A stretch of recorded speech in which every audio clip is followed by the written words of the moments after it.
You know, horror movies are one of the most loved and hated forms of entertainment to exist. I mean, it makes sense. They're scary. They even scare me sometimes. But something we've all done while watching a horror movie, whether you love them or hate them, is think to ourselves, I think I could survive this. Matter of fact, I know I could survive this. Today, ladies and gentlemen, I'll be spinning the block on more horror movies I could for surely survive. And as usual, I'll be giving you guys my strategy, my game plan, my thought process. And obviously, some of the ones that I can't. I can survive Scream. First one up on the hit list is Ghostface from Scream. I can survive Scream.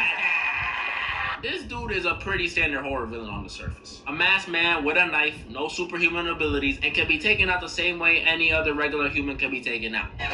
Should be an easy one to deal with. But whoa, slow your roll. What makes Ghostface such a special and popular killer is one, the whole "what's your favorite scary movie" thing, and two, he doesn't work alone. Ghostface is two, sometimes even three people working together. That's usually the whole twist with his movies. Ghostface sometimes ends up being the love interest's parent, the love interest's dog. It could be anyone. You never know with this dude. And that means we have multiple killers on the loose, ladies and gentlemen. Making this situation, at the very least, a 2v1 against me. What am I gonna do? Well, I could go one route and say, these guys usually target specific people. So as long as I'm not near Sidney Prescott, Melissa Barrera, or Jenna Ortega, I should be good. But that would be boring. So let's just say Ghostface decides to target me because I don't know, I accidentally ran over Ghost Dog's mom. What do I do then? And my answer to that might surprise you.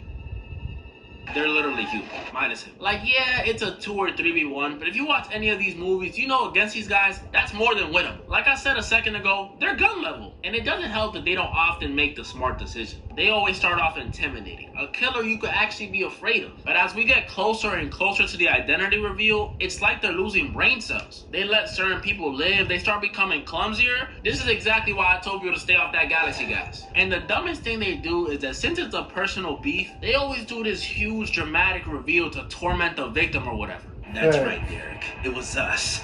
It was us all along. Real quick. Shut up. These dudes are just an aggressive scam likely call. I ain't sweating. Unless they pull a JJK and jump me, I'm winning. I can survive it. Pennywise, the killer demon clown. Now, a lot of y'all probably know this guy, and y'all know, unlike Ghostface, Pennywise has powers. He has the ability to create illusions, shapeshift, regenerate, and much, much more. He pretty much got the reality stone. And all this stuff on paper makes Pennywise an extremely formidable and difficult to beat opponent. Like, after watching him lose at the end of part 1 and seeing him come back at the start of part 2, you would think this dude is unbeatable. But we were wrong. We were all wrong, because all these reality warping powers Pennywise has all rely on one thing. Fear. That's right. You gotta be scared of this dude for him to really do anything to you. So if you're not afraid of him, this dude is practically useless. I was never one to be afraid of clowns. Like, no joke, I played Roblox games that scared me more. I just always thought they were too silly looking to be scared of them. And that's no diss at someone who's scared of them. Trust me, I got some strange things that scare me too. I'm just saying. Use a bit. Most I ever got to be scared of them was those 2016 clown sightings that were happening. And even then, why am I gonna be scared of a clown staring at me from a distance? What are you gonna do? Throw a freaking pie at me? So if you put me against a clown that relies on me being scared of him, that's easy pickings. I mean, bro, you can practically bully this dude to death. A few mean words and he's out for the count. I grew up playing Prime COD, Prime 2K, and Prime GTA. So if it means survival, just know my slur bag run deep. Buzz Pennywise ass. I don't know about Candyman. Before anyone says it, no, he does not use candy to kill people. I know, it would have been cool, I know. Candyman is this vengeful spirit with a hook for a hand that you can summon after saying his name 5 times in the mirror. So he's sort of like Bloody Mary, but instead of his name being Mary, he's a black dude. So there's gonna be people scared of him, ghost or not. Now, what makes Candyman so scary is a combination of things. First of all, the hook for the hand. On top of that, he can teleport, control bees, control minds, has an insanely deep voice, and scariest of all, he dwells in the projects. Now, I don't know if everyone watching this has a full understanding of how bad projects could get, especially here in the East Coast, but I do. In my city, there's plenty of projects. Now, I'm not from the projects. I live by a project, but I ain't from them. But what I can tell you from years of living near and watching and studying these things is that the projects are absolutely horrible. Am I lying though? Am I lying? Like, it may sound like I'm being rude, but even people from the projects don't want to be from the projects. This is common knowledge. The conditions of those things are damn near inhospitable. Y'all like that word? Y'all like that word? And the projects in this movie are worse than the ones that I've been in. They only add to the horror. These projects look like they got people taking dumps in the stairwell, crackheads trying to make $1 in the elevator. The ones I've been in only got piss in the stairwells and a few crackheads. There's levels to this. So when you add this environment to his already insane array of abilities, especially the controlling beast thing, that's bad. This one seems rather difficult, but I assure you, this one is easy. I'ma just do what I did when I was a kid and people told me to say his name. Nothing. I ain't saying the dude's name 5 times in a mirror. I might do 4 just to pump fake it, but why would I ever do 5? That's ridiculous. Who in their right mind hears an urban legend about summoning a man with a hook for a hand who comes after you and thinks, well, I should probably do that. You gotta be off your rocker. I'm not saying the name. And I would love to do a scenario where I did summon him, but I just don't see myself surviving in that case. Because it's not like you have to be from the project for him to come after you. You could be in Cancun, but if you say this dude's name in the mirror 5 times, he's teleporting straight to you. You just got him a free vacation. I'm not messing with this dude. I'm sorry. He's just too dangerous. There was literally a scene in the movie where this little kid went to go use the bathroom, and this dude, I don't even want to say, this dude, Candyman, hibachi this little kid's Johnson. What was the reason? I'm good. Candyman is easy if I don't summon him. If I do summon him, I'm cooked. Like, really, the only advantage you got against this dude is being a snow bunny. And I don't know if I could do that right now. The long legs? What the fuck is that?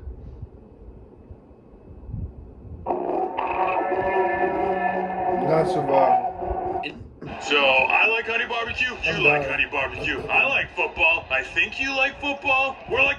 In this one, we follow a crew of scientists aboard a spaceship who, after going to an unfamiliar planet, are infiltrated by an alien. And this ain't your usual alien. This isn't your gardener or barber or DoorDash driver. It's not Marvin or Roger from American Dad. No, these things are dark, scary, and contribute nothing to the economy. The Xenomorph, standing at 7 to 8 feet tall, bloodthirsty, insanely intelligent, extremely durable, and it got a mouth in its mouth. This thing is the real deal. And I'm stuck on a spaceship with it, with no place to run, barely any places to hide, and again, in the middle of space. Looks like I'm in a bit of a pickle now, doesn't it? But I just watched Alien Romulus the other day, and I learned a lot about our alien buddies over here. So while it may look like I'm in a tough situation, don't worry, Joe. I got this. So from what we know about these Xenomorphs is that they're nearly impossible to hurt. Things like regular guns and tools don't work on them at all. Something like a flamethrower could work for a little, but not enough to actually put the dude down. And while things like high caliber guns and explosives do work, I forgot to mention the Xenomorphs are like Magic Johnson in certain aspects.